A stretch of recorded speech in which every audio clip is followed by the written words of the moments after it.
SER Podcast.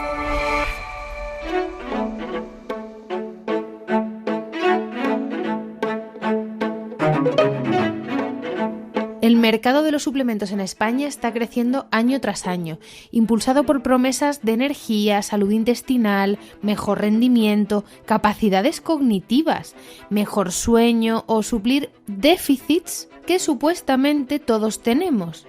Spoiler, no es verdad. A la consulta del endocrino Esteban Jodar llegan pacientes que toman hasta 15 suplementos por su cuenta y riesgo. O lo que es lo mismo, porque se los ha recomendado su entrenador personal, la vecina del quinto o la influencer de turno. Y por supuesto sin análisis clínicos mediante. Solo algunos suplementos, y se cuentan casi con la palma de una mano, están avalados por la evidencia científica y además su uso se justifica en casos concretos en función del perfil de cada paciente y del criterio, por supuesto, del profesional sanitario que lo atienda. En este episodio vamos a colarnos en la trastienda de la burbuja de la suplementación. ¿Cómo come uno de los mayores expertos en salud endocrina y obesidad? Y sobre todo, ¿qué suplementos toma? ¿Cómo comes? Con Ángela Quintas. Hoy en Cómo Comes nos visita Esteban Jodar. Él es jefe del Servicio de Endocrinología y Nutrición del Hospital Universitario Quirón de Madrid y ha participado en diversas investigaciones de las que vamos a hablar más adelante. Bienvenido. Muchas gracias, un placer estar aquí contigo. Me gustaría tratar dos temas que para mí son muy importantes. Primero quiero hablar de la suplementación, que el otro día en el programa Vivir se quedó un poco ahí como en el aire, que hablábamos de ello, y luego quiero hablar de los nuevos fármacos que hay para bajar de peso. ¿Te parece? Me parece estupendo. ¿Por dónde quieres que empecemos? Por lo que tú digas, tú mandas. ¿Empezamos por la suplementación? Venga. Vale. El otro día comentabas cuando te entrevistaron en el programa de A Vivir con Javier del Pino que había muchos pacientes que llegaban a la consulta con 10, 15 suplementos puestos y que iban acumulando y que no sabían muy bien por qué los tomaban. Incluso algunos, bueno, desde tu punto de vista te habrás dado cuenta que pueden interaccionar incluso unos con otros. Sí, es una situación que se ve cada vez más en las consultas. Uno nunca sabe muy bien de dónde viene la indicación, a veces es a través de redes sociales, entrenadores, amigos, médicos también. Pero el caso es que no es raro que te encuentres a alguien que consulta por un problema, sea el que sea, me da igual que sea un problema de paratiroides, que de diabetes o de obesidad, y que está tomando 4, 5 o 6 suplementos distintos, muchos de ellos además combinados, que llevan más de un producto y sobre todo yo vuelvo a insistir en que no hay ninguna sociedad científica que recomiende el uso indiscriminado de suplementos en población aparentemente sana, quitando las excepciones que todos conocemos. Yo creo que, no sé a ti qué te parece, yo creo que la base principal es la alimentación y que un suplemento en todo caso tiene que suplementar una alimentación pero nunca sustituir una buena alimentación. Efectivamente, de hecho esas mismas sociedades científicas y guías internacionales reconocen que en caso de que existiera alguna deficiencia, la vía recomendada para abordarla es la vía nutricional. Sí que hay situaciones específicas, como son los suplementos de vitamina B12 en las personas veganas, o la suplementación con yodo y ácido fólico durante el embarazo, o con vitamina D en personas de edad, sobre todo institucionalizadas, que se recomiendan, eso sí, en esas situaciones y por esos periodos de tiempo, salvo en el caso de los veganos, de forma general, pero más allá de eso es poca la evidencia la que hay, y la que hay suele derivar de personas sanas y que suelen ser deportistas de competición. Entonces, extrapolar lo que pueda ocurrir en un futbolista cuando toma creatina o toma suplementos de lo que sea, de magnesio, a lo que le puede ocurrir a un jubilado de 68 años, me parece osado, cuando menos científicamente hablando. Bueno, yo creo que también depende de qué tipo de laboratorio está elaborando ese producto, ¿no? De qué pureza estamos hablando también y en qué dosis lo estamos tomando. Claro. Y, por ejemplo, en el caso de magnesio, no es lo mismo que sea un citrato que un carbonato, por ejemplo, que tiene un efecto laxante muy potente. O sea, que creo que ahí se juntan dos vías, ¿no? También la persona que está prescribiendo ese suplemento, que a veces no tiene ningún tipo de formación, en qué dosis, y a veces está recomendando a gente de la que no sabemos absolutamente nada, ¿no? Creo que se juntan varias. Efectivamente, has puesto un ejemplo magnífico, que es el del magnesio, que tiene indicaciones médicas. Los médicos los prescribimos en caso de eclampsia, preeclampsia o de algunas alteraciones del ritmo cardíaco, donde tiene indicación, y utilizamos formulaciones conocidas que han sido evaluadas. Pero decías al inicio del programa que yo he participado en muchos ensayos clínicos. Los ensayos clínicos no se hacen de acuerdo al puro interés de una industria farmacéutica, sino que intentan dar respuesta a las exigencias de la autoridad regulatoria responsable, la EMA en el caso de Europa o la FDA en el caso de Estados Unidos, que le dice a esa industria farmacéutica qué tipo de datos necesita para aprobar el uso y en algunos casos el reembolso de esa medicación en una población concreta con una enfermedad concreta. Uh-huh. Aquí no, aquí cuando hablamos de suplementos la regulación es diferente, es mucho más laxa, no tienen por qué ser estables en su contenido y en su composición a lo largo del tiempo. Uh-huh. Con frecuencia esto se ve mucho en el mundo de los, por ejemplo, los probióticos, que con tremenda velocidad cambian de la cantidad de colonias que llevan y de las especies de colonias. No están tan exquisitamente regulados como están los fármacos, porque asumimos que son para tratar enfermedades y que tienen que tener un óptimo balance entre riesgo y beneficio. Uh-huh. Y por tanto el grado de seguridad no es comparable, simplemente. Uh-huh. O incluso algunos suplementos pueden tener efectos secundarios que no son, por ejemplo, en el caso de la vitamina D3 con K2, ¿no? Que no sería apta para toda la población, pero, por ejemplo, con pacientes que están tomando anticoagulantes, ¿no? Como pues Sintrón. De hecho, sería una muy mala idea tomarlo en esa situación. Otros ejemplos que se suelen poner típicamente es la ingesta de la ingestión de suplementos de proteínas, que también puede venir, si la fuente no es óptima, uh-huh. Pueden estar contaminados con algunas de las sustancias que se utilizan para acelerar la ganancia de peso, por ejemplo, uh-huh. de la cabaña porcina o de la cabaña de bóvidos. Claro, por ejemplo, en el caso de las proteínas en polvo, te digo mi experiencia, muchas que tienen sabores vienen edulcoradas con polialcoholes. Xilitol, malitol, eritritol, y eso produce unos trastornos digestivos tremendos. Es una cosa muy curiosa, porque la mayoría de los suplementos, cuando uno mira los potenciales efectos secundarios, el primero que te aparece siempre es trastornos gastrointestinales y diarrea, uh-huh. Lo cual nos vuelve a recordar que, aunque nutrirse es esencial, la relación más intensa que tiene un humano con el mundo que le rodea es comérselo. Uh-huh. Es decir, todos sabemos que si hueles una adelfa y eres un poco alérgico, se te puede poner la nariz como un tomate, uh-huh. O que si rozas una ortiga, pues puedes tener una erupción. Pero al final no hay nada más intenso que comerse algo que termina formando parte de ti, que generalmente suele producir una cierta respuesta inflamatoria. Uh-huh. Así que tanto el comer mucho como comer cosas que no son las que evolutivamente durante millones de años hemos ido aprendiendo a comer, probablemente en principio como concepto no sería lo ideal. Por eso subrayo lo que decías, que me parece muy acertado y un mensaje clave.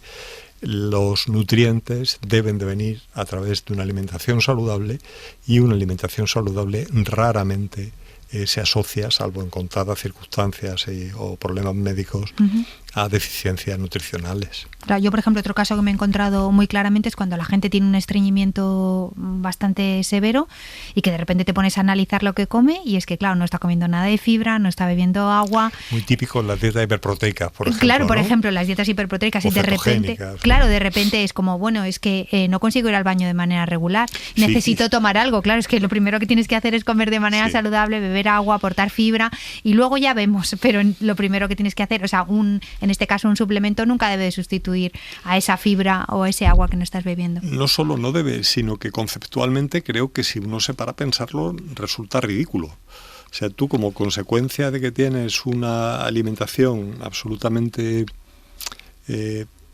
desnormalizada sí, o apartada de la dieta que sabemos que tiene probados beneficios, que es la dieta mediterránea, tienes un problema que además tratas con es un poco ridículo, ¿no? Es como dar vueltas persiguiendo tu sombra, ¿no? O como estos perros que intentan morderse el rabo. ¿Qué suplementos crees que sí que pueden ser utilizados de manera segura?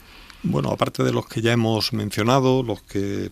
La B12 para veganos, ¿no? B12 en veganos, suplementos de ácido fólico y de yodo en embarazadas. Por ejemplo, para intentar que el bebé no tenga espina bífida, ¿no? Reducen los defectos del tubo neural, como la espina bífida, o reducen el riesgo de alteraciones tiroideas durante el embarazo, incluso de cretinismo en los que afortunadamente ya se nos ha olvidado, pero España fue endémica en deficiencia de yodo en las zonas de las Urdes y había aquellos pocios tremendos, y es dramático que exista una situación en la que hay una pérdida de coeficiente intelectual que va a ser para toda la vida, con el impacto que eso tiene para quien lo sufre y para la sociedad, porque no se ha tenido una ingestión adecuada de yodo. Probablemente los suplementos de calcio y de vitamina D deberían de ser también universales en personas con osteoporosis, con fractura osteoporótica o personas de edad avanzada. Los suplementos de proteínas han probado también ser muy eficaces en personas de edad avanzada con fragilidad. Con sarcopenia, ¿no? También. Sabes que es un concepto emergente. Ahora mismo yo tengo muy buenos amigos geriatras. Desde aquí saludo a Fátima Barañas, que es una persona excepcional. Y me han enseñado mucho de esto, ¿verdad? No es sarcopenia, al final lo que te indica es que estás hablando de una reducción en la cantidad de músculo. Y ellos hoy en día intentan educarnos que hay que hablar de una mezcla entre cantidad y calidad. Por tanto, lo que se mide es la función, ¿no? El concepto de fragilidad lo que identifica son esas personas que uno las ve y sabe que están en riesgo de caerse, de fracturarse, de tener problemas cardiovasculares, y en esa población los suplementos proteicos son también indiscutiblemente eficaces. Seguro que en muchas más situaciones que no recuerdo en este momento, pero sí que hay situaciones en las que es claro. ¿Y algún suplemento más, como por ejemplo el omega 3 o...?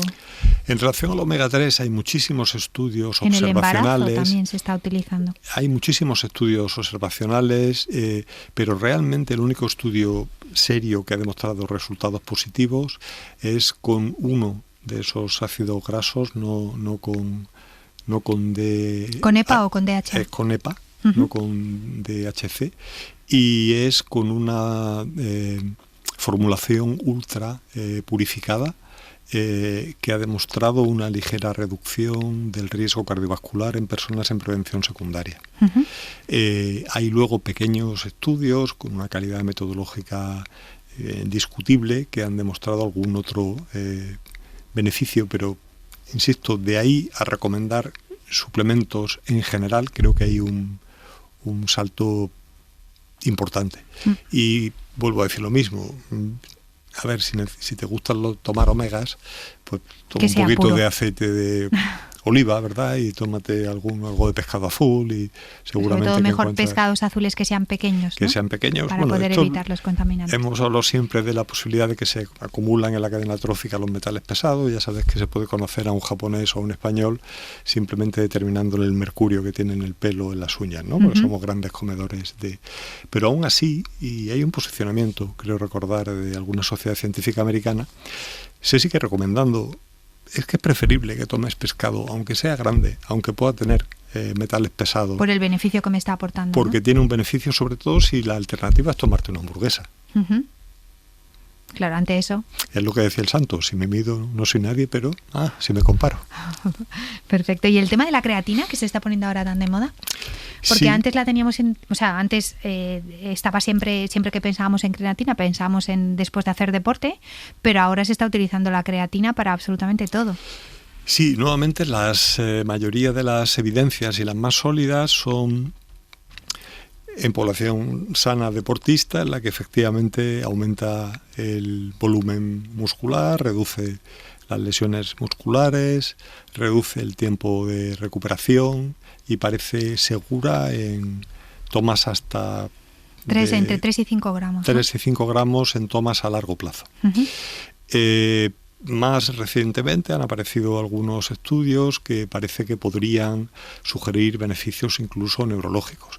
Básicamente, si recordamos la creatina lo que hace es se incorpora básicamente en el músculo, se fosforila y a partir de ahí permite una utilización energética muy rápida, que es por otra parte de la que tira y con la que funciona el músculo en ejercicios a muy corto periodo de tiempo, ¿no? Por ejemplo, típicamente los 100 metros lisos o hasta los 200 se hacen básicamente tirando de la creatina fosfato que hay en el músculo. Nuevamente, aquí resulta muy difícil cuando se habla de nutrientes o de suplementos nutricionales intentar aislar el beneficio cuando uno lo emplearía de forma más parecida a un fármaco a que lo que estés tratando sea población que sea de alguna manera deficiente. Y que en ese caso lo que estás haciendo es corregir la deficiencia. Un ejemplo excelente de esto es la vitamina D, ¿no? Que también la toman millones de personas. Ocurre que la vitamina D, que no es una vitamina, que es un sistema hormonal complejo, debiéramos de obtenerlo por exposición solar. Pero ahora llevamos cremas con factor y estamos pocos puestos. Yo diré, por lo que sea, ya nos vamos por ahí desnudos por la calle todo el día y no tomamos el sol y somos deficitarios porque en este país no se suplementan los alimentos de uso común y eso hace que hasta el 50% de la población tenga niveles subóptimos. Pero eso es otra situación y ahí sabemos que sobre todo en ciertas circunstancias, en niños, en ancianos, en personas con osteoporosis o enfermedad ósea metabólica tratados para ella, o en personas con prediabetes, sí tenemos suficientes datos para recomendar que se suplemente con vitamina D. De hecho, la Endocrine Society recomienda incluso suplementar sin medir. Hay a cascoporro. En general aquí solemos intentar llevarlo a ciertos valores y tener algún tipo de control. Por encima de 30, ¿no? Son las recomendaciones que se están dando. Lo que se recomienda en general para población sana es tener más de 20. Pero sí que en estas poblaciones especiales intentamos que tengan más de 30. Ahí nos enfrentamos a otro problema, que es, estamos hablando mucho de suplementos, de cómo medir su efecto, pero habría que también echarle un vistazo a cómo son los laboratorios y cómo son las técnicas de medida. Claro. En relación a vitamina D, lo que se mide, que es 25-hidroxivitamina D, se puede medir de muchas formas, pero el gold estándar es cromatografía líquida de alta precisión, que solo se hacen estudios muy concretos y las medidas que tenemos de andar por casa son tremendamente variables. De hecho, hubo que hacer un consenso internacional para decir vamos a intentar medir todos, si no lo mismo, por lo menos utilizando las mismas técnicas. Por lo menos que se parezca, ¿no? Los rangos, ¿no? Entonces eso es un problema adicional, porque muchas veces estas medidas de oligoelementos o de ciertas vitaminas no están estandarizadas, se mandan a laboratorios centrales, hay que estar muy seguros de cómo ha sido el manejo de la muestra, lo cual yo creo que introduce un factor adicional de duda, digamos. Vale, vamos a pasar a hablar del otro tema, ¿te parece? ¿O quieres decir algo más sobre la suplementación? No, yo sobre la suplementación, yo lo único que creo que sería importante recordar que al final esto es un negocio que mueve muchos millones de euros, que no está tan regulado como está regulado, por supuesto, la medicina, las medicaciones, y que junto al adecuado etiquetado de composición nutricional y ciertas señales de alarma que deberían de tener algunos productos, como ya se empieza a ver en otros países y aquí en algunos de ellos, que te ponen directamente... No tomar en caso de... No, directamente este producto no es bueno para la salud, porque es que tenemos todas las pruebas del mundo, lo tenemos mucha relación con la comida basura, ¿verdad? Creo que son... Y creo que en ese sentido tu programa hace un esfuerzo súper loable. Hay que insistirle a la población que lo más importante que puede hacer uno si quiere vivir y quiere lucir lindo es cuidarse con la comida, comer bien, comer una dieta mediterránea, comer poco y hacer todo el ejercicio que pueda. Es lo mejor que podría hacer. Pasamos al tema de la obesidad. Sobre todo me gustaría hablar de los fármacos que están llegando para tratar la obesidad, Ozempic, Saxendra, Wegovy. ¿Cómo notas tú que está existiendo esta demanda en la consulta, o cómo vosotros estáis utilizando este tipo de fármacos? Sí, bueno, lo primero, Saxenda es un agonista de GLP de administración diaria del que disponemos desde hace años, pero con una eficacia limitada, ¿verdad? A las dosis recomendadas, que son 3 miligramos diarios, podríamos ver como una pérdida de peso adicional de un 7% en comparación con modificación de hábitos, digamos, que siempre tiene que ser la base. Esto, si no lo digo más veces, perdóname. Claro, ahora insistiré yo también en eso. Pero siempre la base tiene que ser modificación de hábitos, que consiste en reeducación nutricional, coaching nutricional si quieres, soporte tan directo como se pueda, y lo mismo desde el punto de vista de actividad física, tanto aeróbica como de potencia. Ese 7% era suficiente para que, por ejemplo, pudiéramos ver beneficios claros e indiscutibles en situaciones como el síndrome de apnea obstructiva del sueño. Pero claro, eso ha quedado atrás por la utilización, la disponibilidad ya desde hace entre 1 y 2 años o algo más de Wegovy, que es el fármaco que debe de emplearse para el tratamiento de la obesidad. Yo de verdad, esto también lo diré tantas veces como sea necesario, cada vez que una persona que tiene exceso de peso o sobrepeso con indicación de tratamiento le pide a alguien que le recete un Ozempic en vez de un Wegovy, está poniendo en riesgo a una persona diabética de no conseguir su medicación, porque hemos tenido problemas de suministro por rotura de la cadena de stock, y es un fármaco que es increíblemente eficaz y que da no solo control metabólico en cuanto a controlar la glucosa, bajar la presión arterial, bajar peso, sino que además da beneficios adicionales en personas diabéticas y también en personas obesas en prevención secundaria. O sea, que hablamos de fármacos que te reducen de un 20 a un 24% si tienes un infarto o has tenido un accidente cerebrovascular o una enfermedad arterial periférica, el riesgo de volver a sufrirlo en los próximos 4 o 5 años. Estamos hablando de una reducción muy importante. Claro, porque el Ozempic está más indicado para pacientes que tienen diabetes. La indicación que tiene, de acuerdo a ficha técnica, es el tratamiento de personas con diabetes mellitus que no consiguen adecuado control con metformina o que no la toleran. Fuera de eso, estamos haciendo una indicación, lo que llamamos off-label o fuera de ficha técnica, y que no creo que no es demasiado ética, sobre todo cuando disponemos de otros fármacos que sí que son del fármaco, ese mismo fármaco, las dosis de obesidad, las dosis eficaces son 1.7 y 2.4 miligramos semanales, o sea que estamos hablando de una dosis que es más del doble de la dosis que puede llevar Ozempic. Y realmente el efecto que produce es que de repente pierdes no te iba a decir las ganas de comer, pero pierdes la ansiedad que tienes, ¿no? Es un fármaco súper curioso. El otro que hay que mencionar es tirzepatida, que en este caso no es un agonista puro de GLP-1, es un agonista dual de 2 incretinas, Mounjaro, que las dosis disponibles son 5, 10 y 15, y las dosis más recomendadas son 10 y 15, las más potentes. El efecto que tienen es súper curioso. Primero, reducen lo que llamamos en los ensayos clínicos los cravings, los picoteos, y reducen tanto los picoteos dulces como salados, al menos a corto plazo. A largo plazo parece que pueden tener más efecto en los salados, sobre todo Wegovy. Cambian la preferencia de los alimentos. Eso es una cosa que te dice mucho yo me lo había estudiado en los ensayos, pero lo he visto en los pacientes, ¿verdad?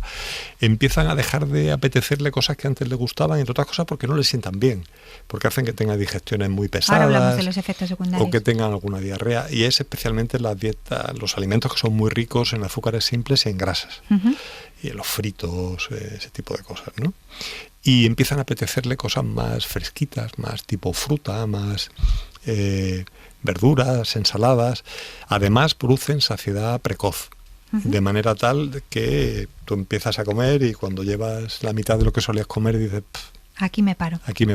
Y reducen el apetito, la sensación de apetito. O sea, esas personas que tenían necesidad de tomar algo media mañana, de repente miran la hora y dicen, uy, son las 3:15, habrá que comer.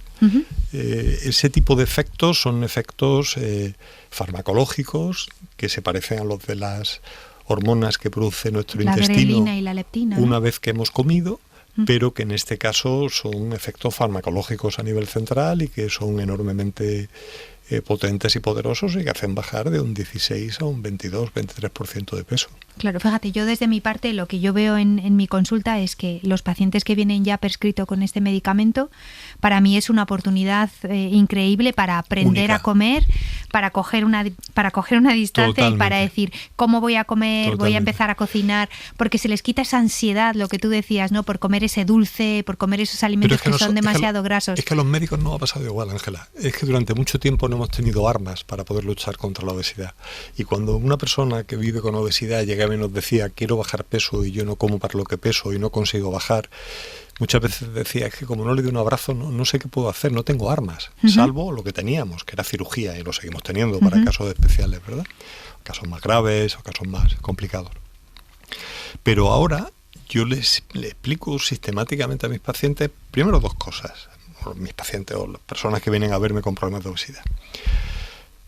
Lo primero es que hablamos de una enfermedad crónica, con enorme tendencia a la recidiva y que tiene muchas complicaciones. Así que si decidimos empezar un tratamiento farmacológico, es muy probable que ese tratamiento tenga que ser a muy largo plazo.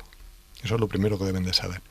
Y lo segundo es que nunca van a tener tan sencillo como a partir de ese momento el tener el control sobre lo que hacen, el volver a recobrar la confianza en que son capaces de comer mucho menos, de bajar de peso, de sentirse mejor, de quitarse según qué tipo de complejos para ir al gimnasio,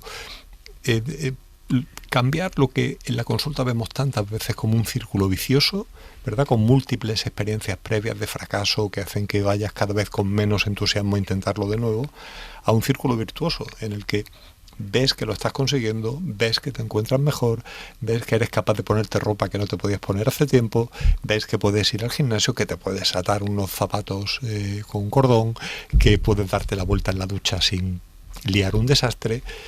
Realmente eso es la situación en la que tu trabajo cuando estás en la consulta o el de un preparador físico o mi mismo trabajo como médico es mucho más sencillo.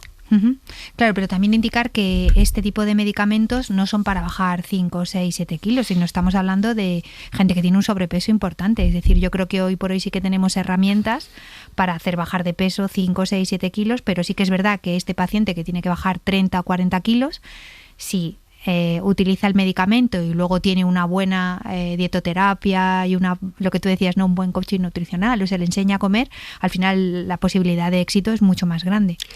Obviamente, pero el problema es cuando hablamos de kilos. Claro, hay personas que vienen a verme y tienen exceso de kilos realmente, y tú los pesas y a lo mejor pesan 70, pero es que estás hablando de una persona de 1,55 de altura. Entonces ahí la cantidad de kilos... Claro, estamos hablando de grasa, no de kilos, porque el índice de masa corporal, aquí lo hemos hablado muchas veces, que no nos está dando ningún indicativo. Probablemente hacia donde nos movemos, lo que nos parece cada vez un mejor indicador, además del índice de masa corporal, es la relación entre la cintura a la talla. Si eso es mayor de 0,5, si eso es algo además muy fácil, si tu cintura es... Lo que pasa también es poco precisa la medida. Pero claro, pero todo el mundo no tiene máquinas de bioimpedancia en casa, básculas de bioimpedancia para poderse medir. Efectivamente, pero esa relación es muy predictiva de aparición de enfermedad metabólica. Pero digamos que en general, de acuerdo a lo que es la ficha técnica, los fármacos para la obesidad, tanto Saxenda, Wegovy como Mounjaro, están indicados en personas que tienen sobrepeso por encima de 27 de índice de masa corporal asociado a algunas de las complicaciones de la obesidad, como puede ser apnea del sueño, diabetes, hígado graso, artrosis, que decimos acá, o tantas otras, porque la obesidad tiene muchas complicaciones, o por encima de 30, con o sin complicaciones. Claro, eso para bajar de ese umbral, para algunas personas realmente solo son 5 o 6 kilos, pero lo que hay que ver es si esos 5 o 6 kilos corresponde a un 5 o 6% de su peso corporal, o corresponde a un 2 o corresponde a un 15, porque en ese caso, digamos, lo lejos que estoy de mi objetivo es lo que marca la herramienta o el instrumento que tengo que utilizar para ayudar a esa persona a llegar allí. ¿Y qué pasa cuando alguien aparece en tu consulta y te dice, bueno, sé que hay mucha gente famosa que está utilizando este tipo de fármacos, quiero sí o sí? Yo creo que aquí entra entra la ética profesional. Lamentablemente, si alguien quiere conseguir un fármaco de este tipo, lo termina consiguiendo. En el mercado negro incluso, sin necesidad de mercado negro. Hay en principio no se podría comprar sin receta. Pero receta al final te pueden decir que no, 1, 5, 7, 8 veces, pero finalmente, bueno, pues mucha gente termina conociendo a alguien. En fin, no quiero mencionar ningún sector concreto porque no me gusta. Pero que pueden encontrar trampillas para conseguirlo. Ni tengo pruebas fehacientes, pero digamos que en el ambiente, por ejemplo, de la medicina dermoestética, pues se utilizan con una manga más amplia, que probablemente lo hace una consulta de endocrinología o una consulta de cardiología o de nefrología, que son grandes prescriptores de este tipo de fármacos por sus beneficios cardiovasculorenales. Pero yo ahí lo que les diría es... a lo mejor podríamos probar otras cosas, ¿no? También. Claro, pero incluso si te decides, que sepas que en cuanto dejes de ponértelo lo vas a recuperar todo el peso que has perdido. Si no has hecho un cambio en tu alimentación. Si no has cambiado tu estilo de vida de forma ese es el mensaje más importantísima, para mí. Lo único que vas a hacer es bajar, me da igual, podemos hablar de 5 kilos o de 10. Recordemos siempre que de cada 10 kilos que se bajan, como mínimo 1,5 es de músculo. Ahora hablamos de la cara Ozempic. Y por tanto, recuerda que si no continúas con el tratamiento, recuperarás, y las evidencias que tenemos nos dicen que cuando recuperas un poquito más de grasa que de músculo. Así que no parece una buena idea. Y ahí estás también deteriorando todo el rato tu metabolismo basal, porque si vas bajando músculo, tu metabolismo basal cada vez se va ralentizando. Efectivamente. Cada vez gastas menos. Sí que el gasto metabólico basal supone, como tú sabes perfectamente, la mayoría del gasto energético diario. El gasto volitivo, el que hace asociado a ejercicio, es como un 30%, salvo que seas un maratoniano o estés haciendo Ironman todo el día. Así que realmente ese gasto metabólico basal, que es el que necesitamos para mantenernos vivos, para seguir respirando, para... Sí, lo que gastamos en reposo, como quien dice. Exacto, en que lata tu corazón, en que respires. Uno de los principales determinantes es la cantidad de músculo que tengas. Así que sí, efectivamente, cuanto más músculo tienes menos resistencia insulínica y más gasto metabólico basal. Eso es fundamental, tenerlo claro, y por eso insistimos mucho a las personas que realmente tienen necesidad de bajar peso, que cuando reciben estos fármacos tengan un programa de ejercicio claramente diseñado, y sistemáticamente les recomendamos mínimo 3 días en semana no consecutivos, en el que deben de hacer al menos 30 minutos de ejercicio de fuerza, con carga, con para pesas. Que no haya una pérdida de masa muscular. Y luego una matización, porque hablamos, una cosa es la obesidad, ¿verdad? Entendida como exceso de adiposidad, esa enfermedad crónica, y otra cosa es algunas enfermedades que suelen asociarse a la obesidad, pero también al sobrepeso y a veces incluso al peso normal, que también se benefician del uso de estos fármacos. ¿Como por ejemplo? Como por ejemplo el hígado graso. O el síndrome de ovario poliquístico. Porque realmente estos fármacos reducen lo que comes y lo que te hacen es reducir la producción de insulina y mejorar su sensibilidad. Y la lipogénesis, ¿no? Un poco la conversión de esa glucosa en grasa. Como realmente comes menos, bajas algo de peso, tu tejido adiposo blanco subcutáneo recupera la capacidad para almacenar la mejor palabra es almacenar los lípidos o el exceso de glucosa que puedas tener, y eso hace que salga del hígado, que salga de los riñones, que salga del corazón y que se utilice de forma adecuada y se guarde en el sitio adecuado la que sobra.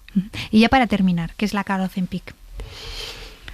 Bueno, a ver.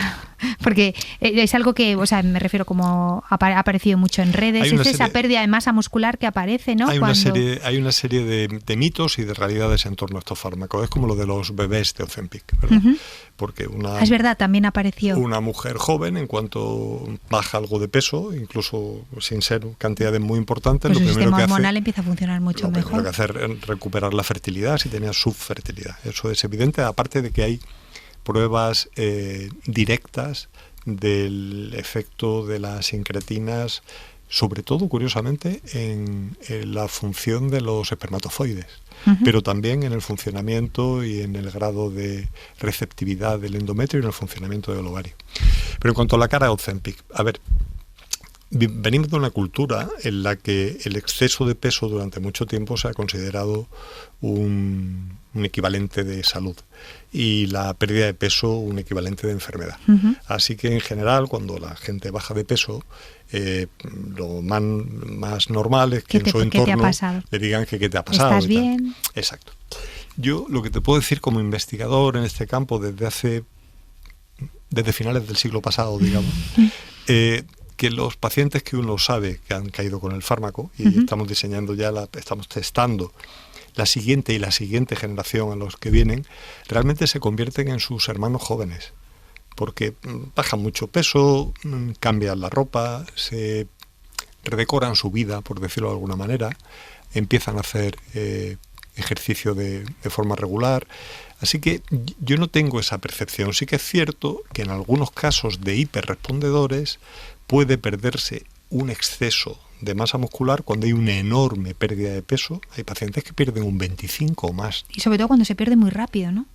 También, pero hay estudios muy recientes que lo que demuestran es que básicamente lo que se pierde es una parte de volumen que está en relación con tu peso. Si utilizamos los datos del Biobanco británico, que se utilizan como comparador de referencia, sabemos que cuanto más pesas, más músculo tienes, porque necesitas más músculo. Mover, evidentemente, necesitas más ese músculo cuerpo para moverte. Así que hay una parte que es dependiente del peso directamente. Y luego, con este tipo de fármacos, lo que se pierde también es bastante grasa intramuscular, que está entre las fibras musculares y que afecta adversamente tanto a su función como a su sensibilidad a la insulina, digamos, ¿no? Así que lo más reciente que yo he visto en este sentido son datos hechos con resonancia para ver exactamente el contenido de músculo y el contenido de grasa, y son muy tranquilizadores. Lo que se pierde básicamente es volumen, pero sobre todo esa grasa intramuscular, y estudios ya por fin de funcionalidad con dosis altísimas que no están comercializadas de semaglutida en el estudio Step Up, que se han probado hasta 7.2 miligramos. Te recuerdo que la dosis era 1,53, ¿no? 1.7 o 2.4 son las dosis de Wegovy en obesidad. Pues ahí se ha hecho un pequeño subgrupo de personas que participaron, que hicieron test de función, y la función física no empeora. O sea, ¿eso qué nos quiere decir? Bueno, tú pierdes peso, al perder peso pierdes masa muscular también. Ten cuidado, ¿en qué sentido? Tiene una ingestión adecuada de proteínas de alto valor biológico, hace ejercicio de potencia y con eso conseguirás minimizar la pérdida de masa muscular y conseguirás maximizar los beneficios metabólicos. Recordemos que estas medicaciones han probado tanto en obesos como en diabéticos, en personas que viven con obesidad como en personas que viven con diabetes, reducción de adicciones como el juego, como el alcoholismo. Aunque sea anecdótico, se ha propuesto también que sea más fácil quitarse del tabaco. Reducen el riesgo de accidente cerebrovascular. La Asociación Americana de Neurología los ha recomendado en pacientes con accidente cerebrovascular, sea cual sea su peso, y están indicados en personas con insuficiencia renal, sea cual sea su etiología y sea cual sea su peso, porque enlentecen y detienen de alguna manera el deterioro de la función renal. O sea, quiero decir, tenemos que mirar globalmente, por supuesto no mal utilizarlo, no poner tratamientos de 2 meses o de 3 meses para alguien que quiere entrar en un vestido o en un traje fantástico para una boda, pero estamos hablando de fármacos que sus descubridores han sonado como candidatos a los premios Nobel de Medicina, porque realmente el impacto que han tenido viniendo de la diabetes y luego pasando a la obesidad y de ahí a la insuficiencia cardíaca, a la insuficiencia renal, al MAS, ¿no? al hígado graso, el síndrome o a la apnea del sueño, donde Monjaro ha demostrado que es tan eficaz como la CEPAP, evidentemente, claro. Pero ya no solo por esto, es que hay efectos que son independientes del peso y que tienen que ver con un efecto antiinflamatorio directo y con un probable efecto antiateromatoso. Y ya para terminar, ¿los efectos secundarios de estos fármacos? Pues los más conocidos, básicamente los gastrointestinales. Yo diría que el que más es una sensación rara, disconfort abdominal, sensación de plenitud, un poco de mal cuerpo. En algunos casos náuseas ya como tales, que recomendamos siempre como en las embarazadas, infusiones de menta o de jengibre, galletitas crackers y manzanas. Puede ocurrir vómitos, sobre todo cuando no se para de comer, cuando se siente la primera señal de saciedad. Y ahí a veces lo que hacemos es separar un poco la ingestión de líquido de la de sólido, la de comida de la de bebida. Y más, con algunos de ellos algo más estreñimiento, para lo que es fundamental asegurar de 1,5 litros mínimo a un par de litros de agua al día, con una dieta rica en fibras y el ejercicio, que es un gran tratamiento para el estreñimiento, y la diarrea, que la vemos típicamente el día que el humano que está tratado ha comido lo que sabe que no debería comer, ¿no? Pues muchas gracias, Esteban. Ha sido un placer charlar contigo. Y para mí ha sido un placer también estar aquí. Muchas gracias.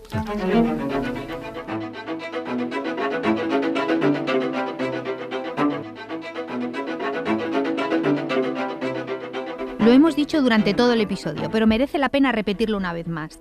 Y bien claro, sin cambio de hábitos las dietas no funcionan. Sí, podemos perder peso si hacemos una dieta, pero si no aprendemos a comer, si no incorporamos rutinas sostenibles en el tiempo, el cuerpo simplemente vuelve al punto de partida o incluso peor. Y ojo, porque perder peso no siempre significa perder grasa. La grasa es un tejido ahorrador y cuesta mucho más que se vaya. Lo primero que se pierde, sobre todo cuando bajamos de peso y hacemos dieta, sobre todo dietas rápidas y muy restrictivas, es agua. Y después masa muscular. Y esto es un problema, porque si nosotros perdemos masa muscular, ¿qué es lo que ocurre? Que nuestro metabolismo se ralentiza. Y cuanto más lento va, más fácil es recuperar el peso perdido y el temido efecto rebote. Por eso, más allá del número en la báscula, que lo he dicho 1000 veces, hay que mirar la calidad del peso perdido. Y para lograrlo no hay atajos. Hace falta comer bien, moverse más y sobre todo tener paciencia. La paciencia es muy importante a la hora de bajar de peso, porque el cuerpo no entiende de prisas, pero sí responde muy bien a la constancia. Espero que os haya gustado este episodio y nos escuchamos en el siguiente. ¿Cómo comes? Con Ángela Quintas. Para no perderte ningún episodio, síguenos en la aplicación o la web de la SER, Podium Podcast o tu plataforma de audio favorita.